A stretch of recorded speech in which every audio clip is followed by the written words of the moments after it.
हमारे चैनल में आपका हार्दिक स्वागत है। हरतालिका तीज की ये पावन कथा। हरतालिका तीज का व्रत देवी पार्वती ने भगवान शिव को पति रूप में प्राप्त करने हेतु संपन्न किया था। ये व्रत कथा स्वयं भगवान शिव ने माता पार्वती से निवेदित की थी।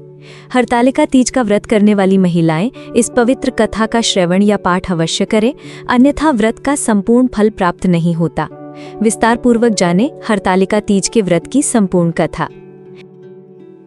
इस व्रत का उद्देश्य वैवाहिक जीवन में सुख, शांति और आनंद की प्राप्ति है और इस विषय में वर्णन भविष्य पुराण में मिलता है।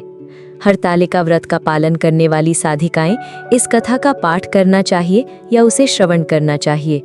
धार्मिक आस्थाओं के अनुसार इस कथा के बिना हरतालिका तीज का व्रत अधूरा और आकांक्षित फल देने वाला रहता है। हरतालिका तीज की कथा स्वयं भगवान शिव ने देवी पार्वती को उनके शैलपुत्री अवतार के बारे में याद दिलाते हुए सुनाई थी, जो राजा हिमालयराज के घर पर हुई थी। देवी शैलपुत्री ने भगवान शिव को प्रसन्न करने के लिए बचपन से ही तपस्या शुरू कर दी थी। उन्होंने 12 वर्षों तक तप किया, जिसके बाद उन्होंने भगवान शिव को प्रसन्न करने के लिए 64 वर्षों तक और कठोर तपस्या की। राजा हिमालयराज अपनी पुत्री के भविष्य को लेकर चिंतित हो गए थे। जब नारद मुनि शैलपुत्री से मिलने आए तो उन्होंने झूठ बोलते हुए कहा कि वह भगवान विष्णु की ओर से उनकी पुत्री के लिए विवाह का प्रस्ताव लाए हैं। राजा हिमालयराज ने नारद भगवान से वादा किया कि वह अपनी पुत्री का विवाह भगवान विष्णु से करेंगे। भगवान विष्णु ने भी नारद मुनि के अनुरोध पर देवी शैलपुत्री से विवाह के लिए सहमति दी। जब देवी शैलपुत्री को अपने पिता के द्वारा भगवान विष्णु से विवाह किए जाने का पता चला तो वह अपनी सहेली के साथ घर छोड़कर जंगल की ओर चली गई। वह नदी के पास एक गुफा में रहकर भगवान शिव को प्रसन्न करने के लिए तपस्या करने लगी। अंत में भगवान शिव प्रसन्न हुए और उन्होंने वादा किया कि वह शैलपुत्री से विवाह करेंगी। अगले दिन शैलपुत्री और उनकी सहेली ने भगवान शिव के लिए उपवास किया, जो भाद्रपद माह की शुक्ल पक्ष तृतीया तिथि थी।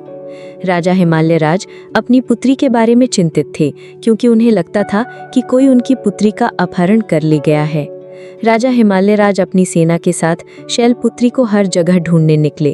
अंत में उन्होंने अपनी पुत्री और उसकी सहेली को घने जंगल में पाया। उन्होंने अपनी पुत्री से घर लौटने की प्रार्थना की।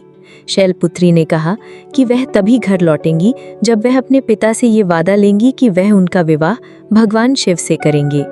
हिमालयराज ने उनकी इच्छाओं को स्वीकार किया और बाद में उनका विवाह भगवान शिव से करवा दिया। इस कथा के कारण इस दिन को हरतालिका के नाम से जाना जाता है, क्योंकि देवी पार्वती की सहेली ने उन्हें जंगल में ले जाकर भगवान शिव की तपस्या करने के लिए प्रेरित किया, जिसे हिमालयराज ने अपनी पुत्री का अपहरण मान लिया। हरतालिका शब्द हर्त और आलिका के संयोजन से बना है, जिसका अर्थ है अपहरण और महिला मित्र। अगर आपको हरतालिका तीज की ये पावन कथा पसंद आई हो तो कृपया हमारे चैनल को सब्सक्राइब करें, ताकि हम आपके लिए ऐसी और भी धार्मिक एवं प्रेरणादायक कहानियां लाते रहें। धन्यवाद।